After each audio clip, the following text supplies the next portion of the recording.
પણ સામેલ હતું। તો ગુજરાતના ભુજ સહિત 15 શહેરમાં હુમલાનો નિષ્ફળ પ્રયાસ રહ્યો છે। અવંતીપુરા, શ્રીનગર, જમ્મુ, પઠાનકોટ, અમૃતસર, કપૂરથલા, લુધિયાણા, જલંધર, આદમપુર, ભટિંડા, ચંદીગઢ, નાલ, પઠાનકોટ, ફલોદી, ઉત્તરલાઈ અને ભુજમાં ડ્રોન અને મિસાઇલનો ઉપયોગ કરવામાં આવ્યો હતો પાકિસ્તાન તરફથી। પરંતુ તમામે તમામ જે છે તે ખતમ થઈ ગઈ મિસાઇલ હવામાં જ પૂરી કરી દેવામાં આવી હતી મિસાઇલને। સાથે જ જે હેરોપ છે, હેરોપની વિશેષતા અમે આપને બતાવી રહ્યા છીએ। હવાઈ સંરક્ષણ પ્રણાલીને નષ્ટ કરવા માટે આ હેરોપને ડિઝાઇન કરવામાં આવી છે। હેરોપ કોઈ અલગ વોર્ડ નથી। આ હેરોપની મદદથી જ એર ડિફેન્સ સિસ્ટમ ખતમ થતી હોય છે। લક્ષ્ય સાથે અથડાતા જ વિસ્ફોટ થઈ જાય છે। આ હેરોપનો ઉપયોગ કરવામાં આવ્યો હોવાની જાણકારી છે। ઓટોનોમસ અને મેન્યુઅલ બંને સ્થિતિમાં કાર્ય કરી શકે છે। આ હેરોપ જો તેને પોતાનું લક્ષ્ય ન મળે તો તે બેઝ પર પરત પણ ફરી શકે છે। આ રીતની સિસ્ટમ છે। સ્થિર અને ગતિશીલ પદાર્થો વચ્ચે તફાવત પણ કરી શકે છે, તેને ખ્યાલ છે। તો આત્મઘાતી ડ્રોન જેનો ઉપયોગ કરવામાં આવ્યો ભારત તરફથી, આત્મઘાતી ડ્રોનની મદદથી ઇઝરાયલ એરોસ્પેસ ઇન્ડસ્ટ્રીએ બનાવેલું આ ડ્રોન કે જે ભારતે ખરીદેલું હતું અને ભારતે 2009માં $100 મિલિયન 10 હેરોપ ડ્રોન ખરીદ્યા હતા જેનો ઉપયોગ કરવામાં આવ્યો। ભારતીય વાયુસેનાએ 2019માં તેના કાફલામાં 54 ડ્રોન વધુ ઉમેર્યા અને ભારત, તુર્કી, અઝરબૈજાન, જર્મની, સિંગાપુર અને મોરોક્કો જેવા દેશોએ તેને ખરીદ્યું હતું। હવાઈ સંરક્ષણ પ્રણાલીનો આ સૌથી ઉત્તમ નમૂનો માનવામાં આવે છે। બીજી તરફ હવે એક નજર S-400 ઉપર કરીએ કે શું છે તેની વિશેષતાઓ। હવાઈ હુમલા પછી ભારતે S-400 સિસ્ટમ સક્રિય કરી દીધી હતી કેમ કે ખબર હતી કે પાકિસ્તાન નાપાક છે, નાપાક હરકતો કરશે, પોતાનું બુદ્ધિનું પ્રદર્શન કરશે, ભલે મગજ ખાલી છે પણ દેખાડવાનો પ્રયાસ કરશે। બાહુબલી S-400 સિસ્ટમને પહેલેથી તૈનાત કરવામાં આવી હતી અને આ જે S-400 સિસ્ટમ છે જેને બાહુબલી તરીકે પણ ઓળખવામાં આવે છે, વિશ્વની શ્રેષ્ઠ હવાઈ સંરક્ષણ પ્રણાલીઓમાંની એક છે S-400, જેનો ઉપયોગ કરી ગઈકાલે જે પણ પાકિસ્તાન તરફથી મિસાઇલો આવી હતી તેને નેસ્તો નાબૂદ હવામાં જ કરી દેવામાં આવી છે, જેનો વિડીયો પણ આપ ટીવી સ્ક્રીન ઉપર જોઈ રહ્યા છો। તો ભારતના હુમલામાં રાવલપિંડી સ્ટેડિયમ પણ બરબાદ થઈ ગયું હોવાની જાણકારી મળી રહી છે। એક તરફ S-400 નો ઉપયોગ તો ભારતે કર્યો પોતાના સંરક્ષણ માટે, પરંતુ ત્યારબાદ વધુ મિસાઇલ્સનો પણ ઉપયોગ ભારતે કર્યો હતો પાકિસ્તાનને જવાબ આપવા માટે, એને એની ઓકાત દેખાડવા માટે। ભારતના હુમલામાં રાવલપિંડી સ્ટેડિયમ બરબાદ થઈ ગયું છે। રાવલપિંડીમાં PSLની મેચ રદ કરવી પડી છે। રાવલપિંડીમાં સ્ટેડિયમને ભારે નુકસાન થયું। આજે રાત્રે પણ સ્ટેડિયમમાં રમાવાની હતી મેચ। PCBએ PSLની મેચ કરાચી ખસેડી દીધી હોવાની પણ જાણકારી મળી રહી છે। તો રાવલપિંડીની અંદર આ મેચ હતી, પરંતુ આ છે ઇન્ટેલિજન્સ, આ છે એક રીતની સ્ટ્રેટેજી કે જે પાકિસ્તાનને કદાચ 100 વર્ષ લાગશે તો પણ ખ્યાલ નહીં પડે કે કેવી રીતે એટેક કરવો જોઈએ, કઈ રીતે કોઈ પણ એવા દેશ સામે લડવું જોઈએ કે જે તેની ઓકાત બહારનો દેશ છે। ભારતની સામે જોવા પૂરતું પણ તેને ના વિચારવું જોઈએ। ગુજરાત જે છે તે પણ એકલું કાફી છે પાકિસ્તાન માટે, પણ ઠીક છે જ્યારે ભારતીય સેનાએ જવાબ આપ્યો તો પાકિસ્તાનને થોડું તો ખબર પડી ગઈ હશે કે બાપ સામે મોટા ના થવાય, બાપ સામે નાના થઈને જ રહેવાય। આજે PCBએ કરવું પડ્યું છે તે હજી પણ પાકિસ્તાનની અલગ અલગ સંસ્થાઓએ કરવું પડશે જો પાકિસ્તાનની શાન ઠેકાણે ન આવી તો પાકિસ્તાન પર ભારતની વોટર સ્ટ્રાઇક। ચિનાબ નદી પરના 2 દરવાજા ખોલ્યા છે। ચિનાબ નદી પરના ડેમના 2 દરવાજા ખોલ્યા હોવાની પણ જાણકારી મળી રહી છે। ભારતે એક તરફ એર સ્ટ્રાઇક કરી દીધી છે, પાણી પહેલા બંધ કર્યું હતું, હવે એક સાથે પાણી છોડવામાં આવી રહ્યું છે। જે પાણીથી તરસાવ્યા હવે પાણીથી જ ડૂબાડીને મારવામાં આવશે। પાકિસ્તાન પર ભારતની વોટર સ્ટ્રાઇક। ચિનાબ નદી પરના 2 દરવાજા ખોલી દેવામાં આવ્યા છે। ચિનાબ નદી પરના ડેમના 2 દરવાજા ખોલતા જ આસપાસના વિસ્તારમાં પાણીનું સ્તર એકદમ જ ઊંચું આવી ગયું છે, જેના કારણે જે વિચારીને બેઠા હતા તેનાથી એક વિપરીત પરિસ્થિતિ થઈ રહી હોવાનું કેટલાક વિશેષજ્ઞોનું પણ માનવું છે। તો ચિનાબ નદી પરના ડેમ ખુલ્યા છે, જેના દરવાજા જે ખોલવામાં આવ્યા છે ડેમના તેના પણ દ્રશ્યો અમે આપને બતાવી રહ્યા છીએ। બીજી તરફ ચિનાબ નદી પરના ડેમના 2 દરવાજા ખોલતા જે સ્થાનિક લોકો પાસેથી જાણકારી મળી રહી છે પાણીનું સ્તર એકદમ જ ઉપર આવી ગયું છે। ચિનાબ નદી પરના દરવાજા બંધ રાખી પહેલા નદીને સુકાવી દેવામાં આવી હતી। ત્યાં આગળ લોકો પહેલા તરસ્યા રહ્યા, કેટલાક દ્રશ્યો પણ જોવા મળ્યા હતા સેટેલાઇટ ઇમેજમાં। હવે જમ્મુ ડિવિઝનમાં LOC અને IB પર હાઈ એલર્ટ છે। સૈનિકોને સશસ્ત્ર વાહનોમાં પેટ્રોલિંગ કરવાની સૂચના આપવામાં આવી છે। ફૂટ પેટ્રોલિંગ સંપૂર્ણ બંધ કરી દેવાયું છે। નિયંત્રણ રેખા પર બેટ હુમલાની શક્યતાને કારણે સૈનિકોને સતર્ક રહેવા સૂચના આપવામાં આવી છે। તો હવે પાકિસ્તાન તરફથી જે પણ હુમલા થશે તેને સૈનિકો જવાબ આપશે અને તેઓ જવાબ આપશે કે પાકિસ્તાન ફરી એક વખત એ ભૂલ નહીં કરે। હજી પણ તે તેની આટલા યુદ્ધમાં થયેલી હારથી શીખ્યું નથી। આ વખતે અનેક વિશેષજ્ઞોનું કહેવું છે કે સરકારના જે રીતના પગલાં છે પાકિસ્તાનના ટુકડા ન થઈ જાય તો સારું। એક તરફ તાલિબાન રાહ જોઈ રહ્યું છે કે ક્યારે ભારત હુમલો કરે, બીજી તરફ બલુચિસ્તાન રાહ જોઈ રહ્યું છે કે ક્યારે ભારત હુમલો કરે। એક ભાગ તાલિબાન પોતાની અંડરમાં લઈ લે, એક ભાગ બલુચ પોતાની અંડરમાં લઈ લે અને પંજાબ અને સિંધને સ્વતંત્ર બનાવી દેવામાં આવે તે માટેના પ્રયાસ પાકિસ્તાનની અંદરથી જ કેટલાક લોકો કરી રહ્યા છે, રાહ જોઈ રહ્યા છે ભારતના હુમલાની।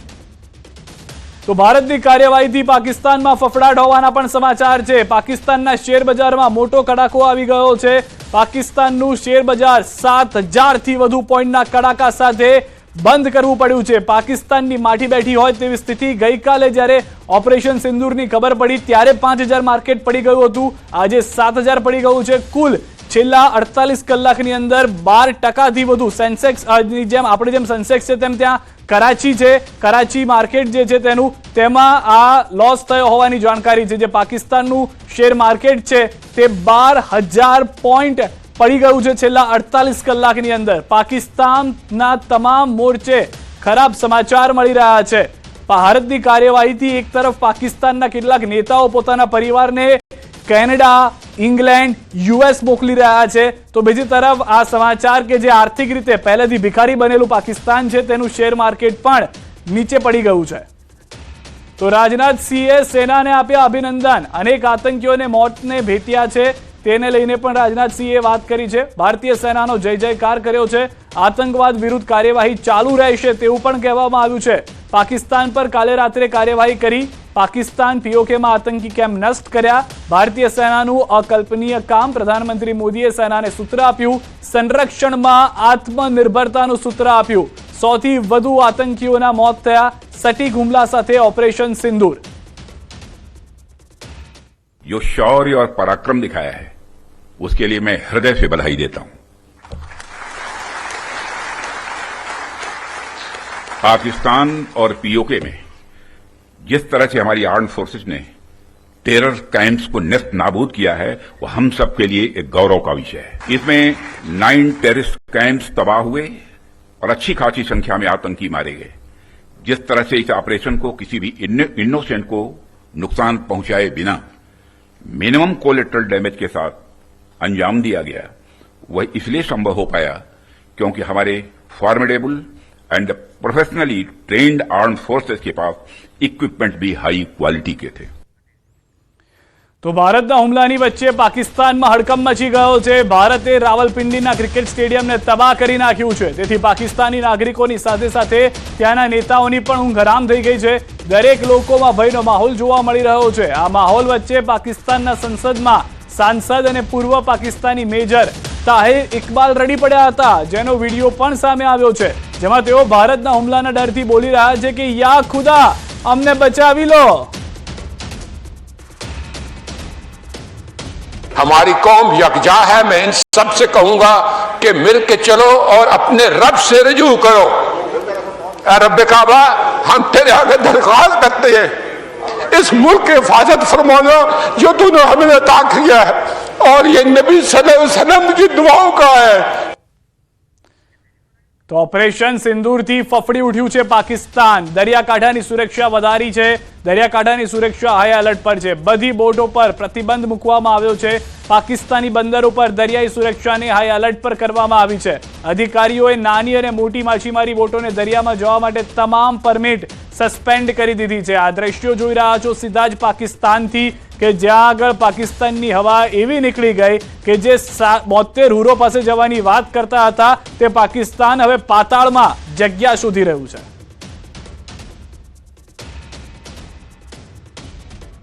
તો યુદ્ધના આ સમાચાર એ માટે પણ અમે આપને બતાવી રહ્યા છે કારણ કે પાકિસ્તાને ગઈકાલે જે હરકત કરી, ભારતના અનેક 15 શહેરોને નિશાન બનાવ્યા હતા અને ત્યારબાદ ભારત તરફથી જે કાર્યવાહી કરવામાં આવી છે તેને લઈને પાકિસ્તાનના શહેરોની શું પરિસ્થિતિ છે તે આપ જોઈ રહ્યા છો કે ભારતનું ઓપરેશન સિંદૂર કે જે ખતમ નથી થયું, યથાવત છે તે કહેવામાં આવ્યું હતું, તેમાં પાકિસ્તાનની પોલ ખુલી રહી છે. ખુદ પાકિસ્તાનીઓ પાકની પોલ ખોલી રહ્યા છે.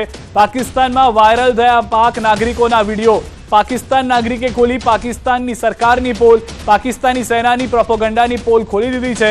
ભારતે 24 એટેક કર્યા, તમામ ટાર્ગેટ પર પડ્યા. પાકિસ્તાનની ડિફેન્સ સિસ્ટમ સંપૂर्ण फेल. આ નિવેદન અમારા નહીં, भारतीय सेना नहीं, खुद पाकिस्तान नागरिकों છે. कल रात इंडिया ने पाकिस्तान के ऊपर 24 मिसाइल हमले किए और हैरानगी की बात यह है कि तकरीबन सारे मिसाइल अपने टारगेट के ऊपर जाके लगे. इंडिया ने जो टारगेट सेट किया हुआ था, इंडिया ने वो टारगेट अचीव किया. और इससे बढ़ के हैरानगी की बात यह है कि पाकिस्तान का दिफाई निजाम, हमारा डिफेंस सिस्टम एक भी मिसाइल को इंटरसेप्ट नहीं करता, एक भी मिसाइल को हम रोक नहीं सकते. सारे हमले हम रोकने में नाकाम रहे. एग्जैक्ट जो इंडिया ने टारगेट अचीव करना था वो अचीव किया है. और जो कहते हैं ना कि इंडिया ने घुस के मारना था, इंडिया ने वाकई घुस के मारा और हम उसके मिसाइलों को रोक नहीं सके. ये हकीकत है. अब इसको आप ये मत कहें कि जी आप इंडिया की तारीफ कर रहे हैं, ये कर रहे हैं, वो कर रहे हैं. भाई जो हकीकत है वो हकीकत है. आप सुनते आ रहे हैं कि ईरान 200 मिसाइल फायर करता है, 400 मिसाइल फायर करता है, 1000 मिसाइल फायर करता है और इसराइल के अंदर जाके एक आदि गिरता है, बाकी सारे के सारे इसराइल इंटरसेप्ट कर लेते हैं. ऐसा मजबूत दिफाई निजाम है इसराइल का. लेकिन हमारे पास देख लो 24 मिसाइल छोड़े इंडिया ने और एक भी नहीं हम रोक सके. और हैरानगी की बात यह कि अभी इंडिया ने किसी फौजी तंसीबात को निशाना नहीं बनाया. अभी इंडिया ने हमारे किसी छोमनी के ऊपर, कैंट के ऊपर या किसी ऐसी हसास जगह के ऊपर अटैक नहीं किया. यही 24 के 24 मिसाइल अगर हमारे किसी हसास जगह के ऊपर टारगेट किए जाते तो अब तक तो प्रोग्राम बढ़ चुका होना था. यही अगर GHQ के ऊपर फेंका गया होता तो प्रोग्राम बढ़ चुका होता. या यही किसी और हसास जगह के ऊपर मिसाइल गिराए जाते तो किसने रोकने थे? हम तो रोक ही नहीं सके भाई, एक भी मिसाइल नहीं हम रोक सके. दूसरी अफवाहें ये फैलाई जा रही थी सारी रात को, पाकिस्तानी मीडिया लगा हुआ था, सोशल मीडिया के ऊपर तमाम बूट पॉलिसी लगे हुए थे, वो पाकिस्तान ने इंडिया के जहाज गिरा दी हैं.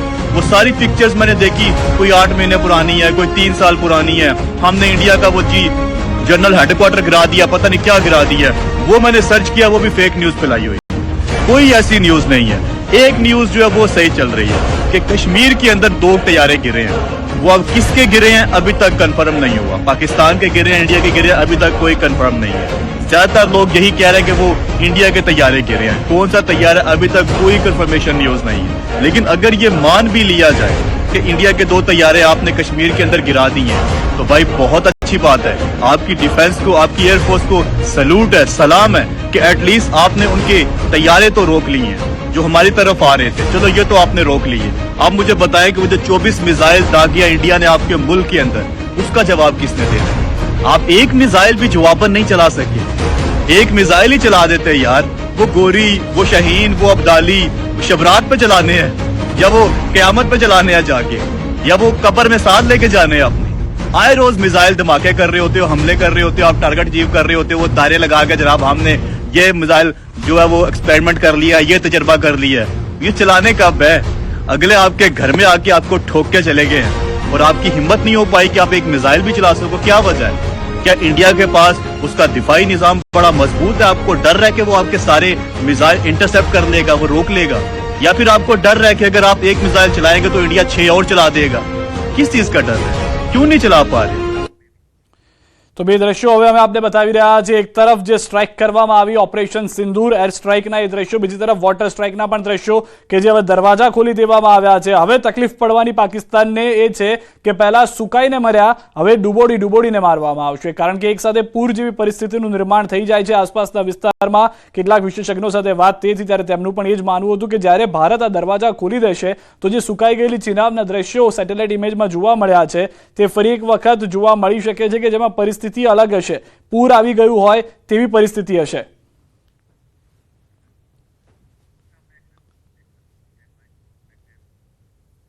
एक विराम माटे रोकाईशुं. आप जोડાયેલા રહો ગુજરાતની નંબર 1 ન્યૂઝ ચેનલ ન્યૂઝ 18.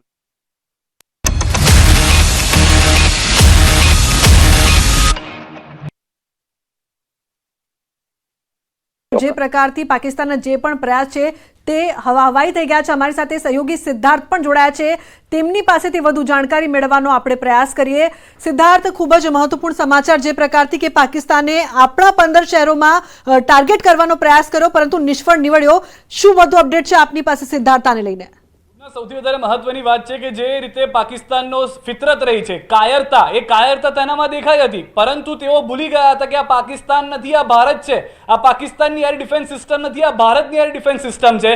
ભારતે જ્યારે ઓપરેશન સિંદૂર શરૂ કર્યું હતું 24 મિસાઇલ છોડી હતી 9 જગ્યા પર, 9 જગ્યા પર જઈને પડીને 24 મિસાઇલ પડી, એક પણ મિસાઇલ ફેલ ન થઈ. એ પાકિસ્તાનની એર ડિફેન્સ સિસ્ટમ હતી, પરંતુ આ ભારતનું S-400 સુદર્શન ચક્ર છે. અને સુદર્શન ચક્રનો મતલબ તમામ લોકોને ખબર છે કે જ્યારે સુદર્શન ચાલે છે ત્યારે શું પરિસ્થિતિ થાય છે અસુરોની, એ લોકોની કે જે ધર્મની વિરુદ્ધ છે. તો આ સુદર્શન ચક્ર ગઈકાલે રાત્રે ચાલ્યું હતું ભારતનું S-400, અને આ સુદર્શન ચક્રએ 15 જેટલા સિટીને જે નિશાન બનાવ્યું હતું પાકિસ્તાને, એક પણ મિસાઇલ, એક અડધી મિસાઇલ પણ અડી નથી શકી. S-400 તે તમામ મિસાઇલને બંધ કરી અથવા તો તેને નિસ્તો નાબૂદ કરી દીધી હતી. સૌથી મોટી વાત લુબના, આપણે સાંભળ્યું હશે કે પાકિસ્તાનના કેટલાક નેતાઓ હોશિયારી મારતા હોય છે કે અમારી પાસે પરમાણુ છે, અમારી પાસે એર ડિફેન્સ સિસ્ટમ છે. ભારતનો કોઈ નેતા, ભારતના પ્રધાનમંત્રીએ ક્યારે એવું નથી કીધું કે ભારતના કોઈ સેનાએ નથી કીધું. ભારત કરી બતાવવામાં માને છે, એનો વધુ એક પુરાવો છે. ભારતની એર ડિફેન્સ સિસ્ટમ શું છે એ આજે સવારે અને ગઈકાલ રાતથી પાકિસ્તાનની ચર્ચામાં છે. કેમ? કારણ કે જે એર ડિફેન્સ સિસ્ટમ પાકિસ્તાનની હતી એ ભારતની એર ડિફેન્સ સિસ્ટમે કાઉન્ટર કરી અને તોડી પાડી છે. ન ફક્ત 15 સિટીમાં જે હુમલા કર્યા પાકિસ્તાને, તેની સાથે સાથે જે 15 હુમલા જે કર્યા હતા પાકિસ્તાન તરફથી ભારત ઉપર કરવામાં આવ્યા હતા, તેની સાથે વધુ એક મહત્વની જાણકારી એ પણ મળી છે કે ભારતે રાવલપિંડી, કરાચી અને લાહોરની અંદર आप समझ रहे हो समझ रहा हूँ। New times, new trends. તો ઓપરેશન સિંદૂરથી ફફડી ઉઠ્યું છે પાકિસ્તાન. પાકિસ્તાને દરિયાકાંઠાની સુરક્ષા વધારી છે. દરિયાકાંઠાની સુરક્ષા હાઈ એલર્ટ પર છે. બધી બોટો પર પ્રતિબંધ મૂકવામાં આવ્યો હોવાની જાણકારી મળી રહી છે. સાથે જ દરિયાઈ સુરક્ષાને હાઈ એલર્ટ પર અધિકારીઓએ રાખી છે. અધિકારીઓએ નાની મોટી માછીમારી કરતી બોટોને પણ બંધ કરી દીધી હોવાની જાણકારી મળી રહી છે. ઓપરેશન સિંદૂર હજી પણ પૂર્ણ નથી થયું. આજે પણ જે સર્વપક્ષીય બેઠક કરવામાં આવી હતી, સર્વદળની બેઠક મળી હતી, તેમાં પણ કિરણ રિજિજુ તરફથી કહેવામાં આવ્યું છે કે ઓપરેશન સિંદૂરનો એક ભાગ પૂર્ણ થયો છે, જેનો મતલબ સ્પષ્ટ છે કે ઓપરેશન સિંદૂર યથાવત છે. અને જે રીતના હાલના દ્રશ્યો આપ જોઈ રહ્યા છો, પાકિસ્તાનના જેટલા પણ વિસ્તારો ઉપર ભારતે મિસાઇલ છોડી છે, એક જગ્યા પણ હવે રહી નથી. આ લાહોરના પણ દ્રશ્યો અમે આપને બતાવી રહ્યા છીએ.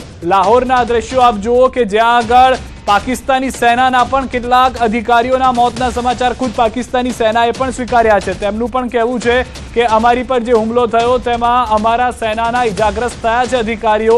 મૃત્યુની પણ વાત હાલમાં જાણવા મળી રહી છે. આ લાહોરના દ્રશ્યો અમે આપને બતાવી રહ્યા છે. એરપોર્ટના દ્રશ્યો છે. લાહોર એરપોર્ટનું આ દ્રશ્ય આપ જુઓ કે જે એરપોર્ટ પર એર ડિફેન્સ સિસ્ટમ હોવાની પણ જાણકારી હતી. એર ડિફેન્સ સિસ્ટમ હવે હતી ન હતી થઈ ગઈ છે. પાકિસ્તાનની આ તો કેવી એર ડિફેન્સ સિસ્ટમ કે જેને જ ઉડાડવામાં ભારતે વધારે કષ્ટ નથી લેવો પડ્યો. વિચાર કરો કે જો ભારતની સેના ખાલી આર્મીના જે નિશાનાઓ પર આવી જાય તો શું પરિસ્થિતિ થાય. આર્મીને જો નિશાન બનાવી દે તો કેટલા પાકિસ્તાનની અંદર બચે. તો વધુ એક મહત્વના સમાચાર ગુજરાતથી પણ. સોમનાથ મંદિરની સુરક્ષામાં વધારો કરી દેવામાં આવ્યો છે. વધુ પોલીસ જવાનો સહિત પીઆઈ, પીએસઆઈની નિમણૂક કરી દેવામાં આવી છે.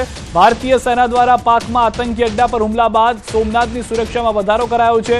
Z+ સુરક્ષા કવચ ધરાવતા સોમનાથ મંદિરની સુરક્ષામાં વધારો કરાયો છે.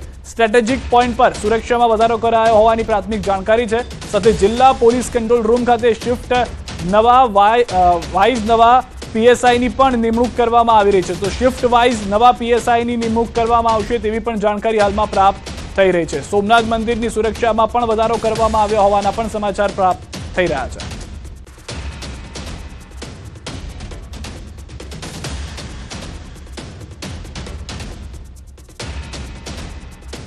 તો વધુ એક જાણકારી, ન ફક્ત મંદિરને લઈને પરંતુ દરિયાઈ સુરક્ષાને લઈને પણ, દરિયાની સુરક્ષાને લઈને મહત્વના સમાચાર. કચ્છમાં દરિયાઈ વિસ્તારમાં માછીમારી પર પ્રતિબંધ મુકાયો છે.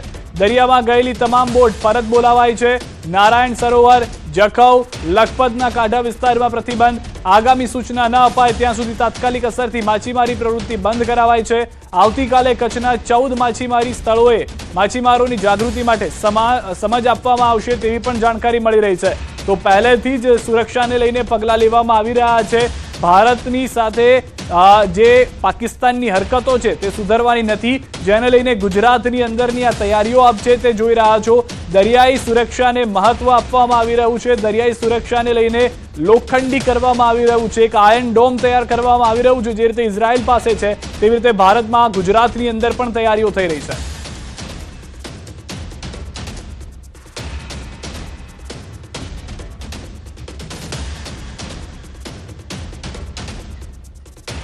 અન્ય સમાચાર પર નજર કરીએ. બિસ્માર અને સાંકડા રસ્તાને લઈને જૂનાગઢના ગીર પંથકમાં લોકો ત્રાહિમામ પોકારી રહ્યા છે.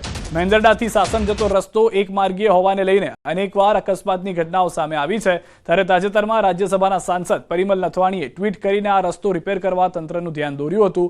R&B વિભાગ દ્વારા રસ્તાને પહોળો અને સરફેસિંગ કરવા માટેની દરખાસ્ત મૂકી હતી. હાલ તો મેંદરડાથી સાસણ સુધીના રોડનું રીસર્ફેસિંગ કામ માટેની પ્રક્રિયા પણ પૂર્ણ થઈ ચૂકી છે. ટૂંક સમયમાં જ આ રોડ 22 કરોડના ખર્ચે રીસર્ફેસિંગ કરવામાં આવશે. આ રસ્તો રીસર્ફેસિંગ થયા બાદ લોકોની સમસ્યાનો મહદઅંશે ઉકેલ આવી જશે તેવી આશા છે. મહત્વનું છે કે એશિયાટિક સિંહોને જોવા વર્ષ દરમિયાન લાખો લોકો સાસણગીરની મુલાકાતે આવે છે, પરંતુ ખરાબ અને સાંકડા રસ્તાને કારણે વાહન ચાલકોની હાલત ખરાબ થઈ છે. આથી ઝડપથી રસ્તાની કામગીરી પૂર્ણ કરવા માંગ કરાઈ છે. મેંદરડાથી સાસણ રોડ એ ટુરિસ્ટો પ્રવાસીઓ માટે બહુ મેઇન રોડ ગણાય છે. તો એ અત્યારે ભયંકર પરિસ્થિતિમાં છે.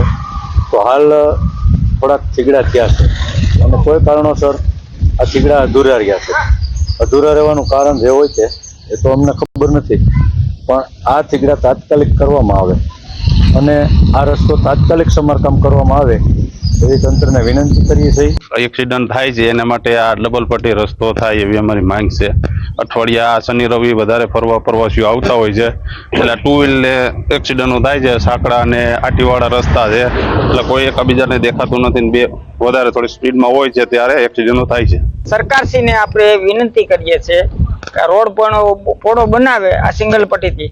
વારંવાર એક્સિડન્ટ થવાથી વારંવાર સરકારને આપણે રજૂ કરીએ છીએ કે આ રોડ જરાક પોળો બનાવે. મેંદરડાથી વાણિયા સુધી તો 10 મીટર જ છે અને સારી કન્ડિશનમાં છે. વાણિયાથી અને સુરતગઢની વચ્ચે સેન્ચુરી પોર્શન એટલે અભયારણ્ય આવતું હોય જેમાં અને અન્ય નિયમોના કારણે સિંગલ પટ્ટી રોડ છે 375 નો, એટલે એ સિંગલ પટ્ટી રોડ છે અને અંદાજે એની લંબાઈ 3.75 મીટર લંબાઈ છે, કિલોમીટર 4.5 કિલોમીટરનો અંદાજે સિંગલ પટ્ટી રસ્તો છે જેમાં ટ્રાફિકનો ને મોસ્ટલી પ્રોબ્લેમ રહેતો હોય છે.